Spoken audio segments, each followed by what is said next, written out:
Right.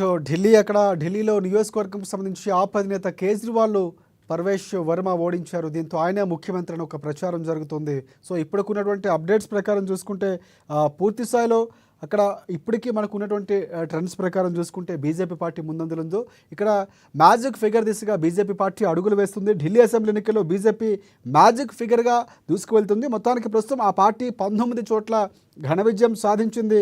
So మరొక 27 స్థానాల్లో లీడింగ్లో కొనసాగుతున్నటువంటి పరిస్థితి. ఇక అధికారం చేపట్టాలంటే 36 మ్యాజిక్ ఫిగర్. సో దానికి దగ్గరలో ఉంది ఇటువైపు బీజేపీ పార్టీ. కానీ ప్రస్తుత ఫలితాలు చూస్తుంటే కాషాయ పార్టీ అంతకు మించినటువంటి స్థానాల్లో గెలిపించేలా కనిపిస్తుంది. ఎందుకంటే మరొక రౌండ్లో మారుతున్న కొద్దికి కూడా పూర్తి స్థాయిలో బీజేపీ ఆ పార్టీని లీడ్ చేస్తూ ముందుకు వెళ్తుంది. సో ఇంకా మరిన్ని స్థానాలు గెలిచే అవకాశం. ఇంతవరకు 40 అనుకున్నాం, 48, 50 కూడా దాటే అవకాశాలు ఉన్నాయి కూడా కొన్ని మనకి ఉన్నటువంటి ట్రేడ్స్ తెలుస్తున్నాయి. సో దీనికి సంబంధించి పూర్తి అప్డేట్స్ అందించేందుకు మా బ్యూరో చీఫ్ కృష్ణమూర్తి మనకి అందుబాటులో ఉన్నారు. సో కృష్ణమూర్తి చెప్పండి, ప్రధానంగా బీజేపీ పార్టీ ఒక అనూహ్యమైనటువంటి స్థాయిలో అక్కడ ప్రచారం చేసింది. అవినీతిని తిప్పికొట్టడంలో అరవింద్ కేజ్రీవాల్ ఎదుర్కోవడంలో ఒక ధీటైనటువంటి ప్రణాళికతో ముందుకు వెళ్ళింది, సక్సెస్ అయింది. సో రిజల్ట్స్ కూడా కనిపిస్తున్నాయి. సో ఈ మ్యాజిక్ ఫిగర్ దాటింది, ఎంత లీడ్ వచ్చే అవకాశం కనిపిస్తుంది? గతంలో చూసుకుంటే 2015, 2020లో 67, 62తో పూర్తి స్థాయి ఆధిక్యాన్ని కనపరిచింది అప్పట్లో ఉన్నటువంటి ఆప్ పార్టీ. సో దాన్ని ఈసారి బీజేపీ పార్టీ బ్రేక్ చేయబోతుందా? సో పూర్తి అప్డేట్స్ ఎలా ఉండబోతున్నాయంటారు? Thank you Rajasekhar. ఢిల్లీ ఎన్నికల ఫలితాలు దాదాపుగా పూర్తి కావస్తున్నాయి. ఫలితాలు అంటే ఒక్కొక్కటిగా ఫైనల్ రిజల్ట్ వచ్చి ఈసీ క్లియరెన్స్ తోటి కూడా అభ్యర్థులు ఎన్నికల ధృవీకరణ పత్రాలను తీసుకునే ప్రక్రియ మొదలైంది. ఇప్పటికీ వచ్చిన సమాచారం ప్రకారంగా బీజేపీ 19 స్థానాలు క్లియర్ కట్గా కలిసి అభ్యర్థులు ధృవీకరణ పత్రాలను కూడా అధికారులతోటి ఎన్నికల సంఘం అధికారులతో తీసుకున్నారు. మిగతా కొన్ని 26 చోట్ల బీజేపీ అభ్యర్థులు ముందున్నారని చెప్పేసి వస్తూ ఉన్నాయి. తాజాగా ఉన్నటువంటి ట్రెండ్ ప్రకారంగా చూస్తుంటే కేజ్రీవాల్ ఆప్ అధినేత గత కొంతకాలంగా ప్రధానమంత్రిని ఢీకొంటా, ప్రధానమంత్రితో పోటీ ఉంటుంది, నాకు కాబోయే నేను ఎందుకు ప్రధానమంత్రి కావద్దు ఢిల్లీని అని చెప్పేసి ఏదైతే బీజేపీని అంటే ఢీ కొట్టే విధంగా కొంతకాలంగా సవాలు ప్రస్తావాలతో దేశాన్ని ఉర్రుతొలగించినటువంటి కేజ్రీవాల్ చివరికి ఎన్నికల్లో ఓటమి పాలయ్యారు.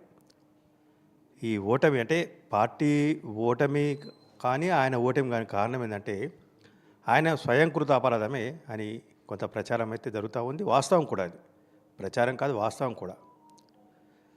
కేజ్రీవాల్ సంబంధించిన విషయంలో ఒక 3000 ఓట్లను కాంగ్రెస్ పార్టీ తీసుకున్నారు. కేజ్రీవాల్ పోటీ చేసినారు. ఆయన ఓడిపోయింది 1000 లోపు ఉన్నటువంటి ఓట్లతో ఓడిపోయాడు. అంటే కాంగ్రెస్ పార్టీ అక్కడ అభ్యర్థిని నిలబెట్టకుండా ఉంటే ఖచ్చితంగా కేజ్రీవాల్ గెలిచేవాడు. మిగతా వాళ్ళు కూడా సుమారుగా ఆప్కు సంబంధించి మరొక 18 నుంచి 24 మంది గెలిచేవాళ్ళు. అంటే ఆప్ ఏదైతే నేనే మొత్తం మోనోపోలీ, నేనే సుప్రీం, ఢిల్లీ నాది, ఇక్కడ ఎవరు అడుగుపెట్టడానికి వీల్లేదు అనే విధంగా ఏదైతే కేజ్రీవాల్ వ్యవహరించారో అదే కొంత కేజ్రీవాల్కు దెబ్బతీసిందేమోనని కొంత ప్రచారం జరుగుతూ ఉన్నది. ఢిల్లీ ప్రజలు కూడా అదే అభిప్రాయాన్ని వ్యక్తం చేస్తూ ఉన్నారు. ఇకపోతే బీజేపీకి సంబంధించి కొంత పరిశీలిస్తే బీజేపీ సుమారుగా 27 సంవత్సరాల తర్వాత తిరిగి ఢిల్లీ పీఠాన్ని అధిష్ఠించబోతున్నది. అంటే ఢిల్లీ పీఠాన్ని అధిష్ఠించేందుకు బీజేపీ దాదాపుగా 27 సంవత్సరాలు పోరాటం చేసింది. కేంద్రంలో నరేంద్ర మోడీ అధికారంలోకి వచ్చిన 10 సంవత్సరాలుగా ఢిల్లీని కైవసం చేసుకొని ప్రయత్నాలు చేస్తూనే ఉన్నారు. 2014లో కేజ్రీవాల్ మొదటిసారిగా ఆప్ పార్టీ పెట్టి ఏదైతే పోటీకి దిగారో 2014లో నరేంద్ర మోడీ కేంద్రంలోకి అధికారంలోకి వచ్చారు. అయితే అప్పుడు ఖచ్చితంగా బీజేపీయే గెలుస్తుంది, ఎందుకంటే నరేంద్ర మోడీ ఊపి మీద వచ్చారు, మెజార్టీ ఊహించని మెజార్టీతో గెలిచారు అని చెప్పి కొంత ప్రచారం. అయినప్పటికీ ఢిల్లీ ప్రజలు నరేంద్ర మోడీ నాయకత్వాన్ని కాదని కేజ్రీవాల్ నాయకత్వాన్ని బలపరిచారు. 2015లో జరిగిన ఎన్నికలు, 2020లో జరిగిన ఎన్నికల్లో తిరిగి మరోసారి అంటే 19లో లోక్సభ, 20లో మళ్ళీ ఢిల్లీ అసెంబ్లీ ఎన్నికలు జరిగాయి. 2019లోనూ ఇటు నరేంద్ర మోడీకి పట్టం కట్టినటువంటి ఢిల్లీ ప్రజలు కానీ దేశ ప్రజలు కానీ ఢిల్లీ ప్రజలు మరోసారి 2020లో ఆప్ ప్రభుత్వానికి అధికారాన్ని కట్టబెట్టారు. ఈసారి కూడా అదే జరగబోతుంది అని చెప్పేసి కొంత ప్రచారం జరిగింది. అదేవిధంగా కొంతకాలంగా మనం గమనిస్తూ ఉంటే బీజేపీ ఏదైతే పట్టు సాధించుకోవాలి, ఢిల్లీ మీద మళ్ళీ ఢిల్లీ గద్దెపైన కాషాయ జెండా ఎగరవేయాలి, ఢిల్లీ అసెంబ్లీ మీద కాషాయ జెండా ఉండాలి అన్న ఏదైతే పట్టుదలతో ఉన్నటువంటి బీజేపీ కేజ్రీవాల్ను అడుగడుగునా నిర్వహించేందుకు ప్రయత్నాలు చేశారు. దీనికి అనుగుణంగా కేజ్రీవాల్ మీద తప్పులు చేస్తూ వెళ్ళి బీజేపీ ఉచ్చులో పడిపోయారు. ఒక రకంగా చెప్పాలంటే బీజేపీ ప్రచారానికి ఆయన నేను తిప్పికొడుతున్నా అనుకున్నారు, కానీ ఆయనకు రివర్స్గా అది బూమరంగా మారింది. ఇది కేజ్రీవాల్ గ్రహించలేకపోయారు. మరోవైపు ఇక్కడ రాష్ట్రంలో బీఆర్ఎస్ నేతలు వీళ్ళు చేస్తున్నటువంటి ప్రచారం, కాంగ్రెస్ను టార్గెట్గా చేస్తున్నటువంటి ప్రచారం, రాహుల్ గాంధీకి కంగ్రాట్స్ చెప్తూ మాజీ మంత్రి కేటీఆర్ ట్వీట్ చేశారు. అసలు ఢిల్లీలో కాంగ్రెస్ పార్టీయే లేదు, జీరో, మొన్నటి వరకు కానీ అంతకుముందు కానీ. అట్లాంటి పార్టీ మీరు గెలిచారు, బీజేపీని గెలిపించారు అనడం ఓకే, అంతవరకు ఢిల్లీ మరో మంత్రి హరీష్ రావు ఆయన ఏదో గాడిద గుడ్డు ఏదో అని చెప్పి మాట్లాడుతూ ఉన్నారు. ఈ రకంగా వాళ్ళు అంటే కాంగ్రెస్ టార్గెట్గా చేసుకొని బీజేపీని మీరు గెలిపించారు అనే విధంగా వాళ్ళు కొంత చేస్తూ ఉన్నారు. వాస్తవానికి కాంగ్రెస్ పార్టీకి ఢిల్లీలో అసలు పట్టు లేదు. ఎన్నికలకు ముందు కూడా కాంగ్రెస్ పార్టీ ఆపు మీద ఆధారపడి మేము పోటీ చేస్తాము, ఇండియా కూటమిలో కేజ్రీవాల్ భాగస్వామిగా ఉన్నారు కాబట్టి ఖచ్చితంగా అక్కడ ఎంతో కొంత 5-10 సీట్లు మాకు వస్తాయి, పొత్తులో భాగంగా కూటమిలో భాగంగా కేజ్రీవాల్ మెజార్టీ సీట్లు తీసుకొని ఆయన పోటీ చేసినప్పటికీ ఎంతో కొంత మాకు కేజ్రీవాల్ కొన్ని సీట్లు ఇస్తారు, దాంట్లో పోటీ చేస్తాము. కేజ్రీవాల్ అంటే ఆపుకు సంబంధించిన ఆపు కార్యకర్తలు, ఆపు అభిమానులు, కేజ్రీవాల్ యొక్క పాలన మీద అభిమానం ఉన్న వాళ్ళందరూ కూడా ఆపు అక్కడ పోటీ చేయట్లేదు కాబట్టి కాంగ్రెస్ పార్టీకి ఓటేస్తుంది, గెలుస్తామనుకొని భావించారు. చివరి క్షయంలో కేజ్రీవాల్ ప్లేట్ ఫిరాయించారు. నేను ఇవ్వను, నేను కాంగ్రెస్తో పొట్టు పెట్టుకోను, కాంగ్రెస్తో నాకు సంబంధం లేదు అని చెప్పడం. ఇక్కడ అంటే ఒక రకంగా చూస్తూ ఉంటే కేజ్రీవాల్ ఎక్కడ పోయినా ఆయన మరి ప్లాన్లు తప్పినాయా, లేకపోతే ఆయనకి ఇచ్చేటువంటి సలహాదారులు తప్పున్నారా, లేదు అంటే ఆయన ఓవర్ కాన్ఫిడెన్స్గా వెళ్ళారా, లేకపోతే ప్రజల నాడిని ఆయన పసిగట్టలేకపోయారా, ఇదన్నీ గమనించాల్సిన అవసరం ఉంటుంది. మొత్తంగా చూస్తూ ఉంటే ఈరోజు ఈ ఎలక్షన్ రిజల్ట్ చూస్తూ ఉంటే బీజేపీ పూర్తి స్థాయిలో కావాల్సినటువంటి మ్యాజిక్ ఫిగర్ 36 బదులుగా 46 స్థానాలు ఇప్పటికి ఉంది. ఇంకొకటి 2 సీట్లు వచ్చే అవకాశం ఉంది. అంటే 50కి వాళ్ళు రీచ్ కావచ్చు అన్న ప్రచారమే జరుగుతూ ఉన్నాయి. ఎందుకంటే ఇంకా కొన్ని రౌండ్స్ వస్తూ ఉన్నాయి. కొన్ని రౌండ్స్లలో కొన్ని బీజేపీకి కొన్ని అనుకూలమైన ప్రాంతాల రౌండ్స్ రాలేదు, కౌంటింగ్ కాలేదు, అవస్థ ఇంకా బీజేపీ ఫలితాలు పెరిగే అవకాశం ఉందని చెప్పేసి ప్రచారం జరుగుతూ ఉన్నది. ఈ సాయంత్రం వరకు కొంత క్లారిటీ అయితే వచ్చే అవకాశం ఉన్నది. బీజేపీ ఏదైతే కోరుకుంటుందో అదే జరుగుతుంది. మరొక అంశం అంటే దీనికి సంబంధించిందే రిలేటెడ్గా మనం తెలంగాణకు వచ్చి చూస్తే, తెలంగాణకు సంబంధించిన మొన్నటి వరకు 10 సంవత్సరాలు కేసీఆర్ అధికారంలో ఉన్నారు. 2014 నుంచి 2024 వరకు. 2014 నుంచి 2019 వరకు కొంత తెలంగాణకు సంబంధించిన విషయంలో కానీ తెలంగాణ అంశాల మీద కొంత ప్రాధాన్యత ఇచ్చినటువంటి కేసీఆర్ 2019లో గెలిచిన తర్వాత 2018లో గెలిచిన తర్వాత 23 వరకు కొంత ఆయన దేశ రాజకీయాలను నేను శాసిస్తా, నా మిత్రపక్షం ఎంఐఎం తోటి కలిసి ఇద్దరం చెరొక హెలికాప్టర్లు వేసుకొని మేము దేశమంతా తిరుగుతాము, అందరినీ మేము కూడగడతాము, అందరినీ కలిసి నరేంద్ర మోడీ పాలనకు మేము ప్రజలు ఏ విధంగా ఉన్నారు అనేది మేము నిరూపిస్తాము, నరేంద్ర మోడీని గద్దెదించడమే మా లక్ష్యం అని చెప్పేసి 2023 వరకు కూడా చేశారు. ఆయన మహారాష్ట్రలో వెళ్ళి మహారాష్ట్ర సభ పెట్టారు, కన్నడకు వెళ్ళి అక్కడ కూడా సభ పెట్టారు. మహారాష్ట్ర కమిటీని వేశారు. పొరుగున ఉన్నట్టు ఆంధ్రప్రదేశ్ రాష్ట్రాన్ని కూడా మేము విస్తరిస్తున్నాము అని చెప్పేసి అప్పటి వరకు ఉన్నటువంటి తెలంగాణ రాష్ట్రంని బీఆర్ఎస్గా చేసి భారత రాష్ట్రం చేసి ఢిల్లీలో పెద్ద ఎత్తున పార్టీ ఆఫీస్ కట్టి పెద్ద ఎత్తున ఇనాగ్రేషన్ చేశారు. చివరికి ఆయన కూడా 2023 ఎన్నికల్లో మట్టి కరిచారు. అంటే నరేంద్ర మోడీని ఢీ కొడతాము, అంటే ఇన్నేళ్ల పాటు పరిపాలించిన తర్వాత వ్యతిరేకత ఖచ్చితంగా ఉంటుంది. వ్యతిరేకతని క్యాష్ చేసుకోవడంలో రాజకీయంగా ప్రజల్లో ఓట్ల రూపంలో మలుచుకోవడంలో బీజేపీ పార్టీ సక్సెస్ అయింది అనుకోవచ్చా? మరొక అంశం ఇందాక మీరు మాట్లాడినట్టు కాంగ్రెస్ పార్టీతో కలవకపోవడం కూడా బీజేపీ కలిసి వచ్చింది. 3 అంశాలు ప్రధానంగా వినిపిస్తున్నాయి. సో ఇక్కడ బీజేపీ పార్టీ దాదాపుగా గెలిచినటువంటి పరిస్థితి కనిపిస్తుంది. ఇంకా మ్యాజిక్ ఫిగర్స్ మాత్రమే తరువాయి. సో అది దాటిన తర్వాత ఎంత మెజార్టీ రాబోతుంది, ఎన్ని సీట్లు గెలబోతుందో చూద్దాం. సో ఇక్కడ ముఖ్యమంత్రి ఎవరు అనేటువంటి చర్చ జరుగుతుంది. సో ఎవరికి ఇచ్చే అవకాశం కనిపిస్తుంది? అరవింద్ కేజ్రీవాల్ని ఢీకొని ఓడించినటువంటి వ్యక్తికే రాబోతున్నటువంటి ప్రచారం జరుగుతుంది. ఎస్, అంటే అరవింద్ కేజ్రీవాల్ని ఎవరైతే ఓడించారో వర్మ, ఆ వర్మకే ఇస్తారని చెప్పి కొంచెం జరుగుతూ ఉంది. ఇది కొద్ది నిమిషాల ముందు వర్మ కేంద్ర హోంమంత్రి అమిత్ షాను కూడా కలిసి అంటే ఢిల్లీ ఎన్నికల ఫలితాలు విశ్లేషణ వీటి మీద కొంత చర్చించడం తెలుస్తూ ఉన్నది.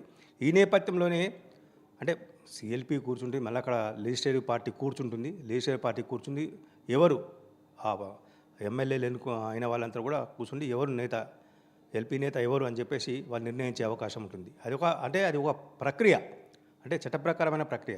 కానీ అధిష్టానం ఎవరికి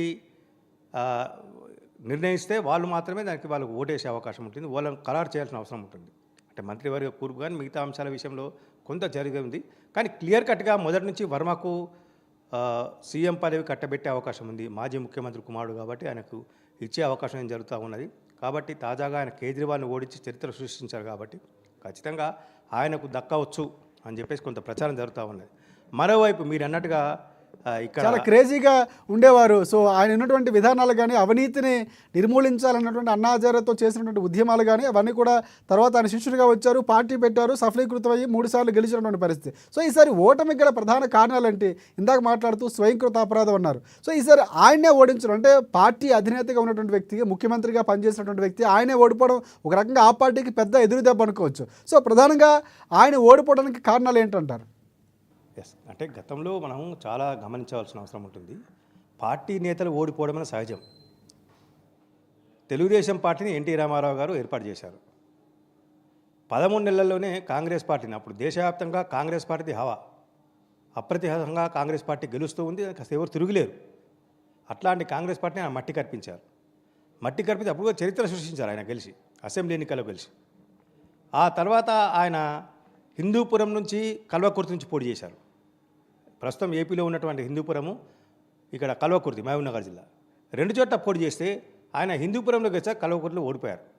కల్వకుర్తిలో కాంగ్రెస్ అభ్యర్థి చిత్తరంజన్ దాస్ గెలిచారు. అంటే నేతలు ఓడడం అనేది సహజం, రాజకీయాల్లో గెలుపు ఓటములు సహజం. కానీ కేజ్రీవాల్ ఓటమి అనేది, అంటే కేజ్రీవాల్ నేను ఓడిపోను, నాకు తిరుగులేదు, ఢిల్లీ రాష్ట్రం అనేది నాది. మొన్నటి వరకు ఏదైతే ఇక్కడ మన కేసీఆర్ గారు ఏదైతే చెప్పారో, తెలంగాణ నాది, నేను సాధించుకున్నా నాది, ఇది తెలంగాణకు ఎవరు వచ్చినా నేను ఒప్పుకోను అనే విధంగా ఏ రకంగా వివరించారో అదే అహంకారం ఇప్పుడు కేజ్రీవాల్ని ఓడించింది. అదే ఓవర్ కాన్ఫిడెన్స్ అంటారు. ఈ ఓవర్ కాన్ఫిడెన్స్ మోదీని ఆప్ను ఓడించాలంటే మోదీ మరొక జన్మెత్తాలి అన్నటువంటి ఒక పాత వీడియో కూడా ఇప్పుడు చక్కర్లు కొడుతుంది మీరు చెప్పినటువంటి అంశంలోనే.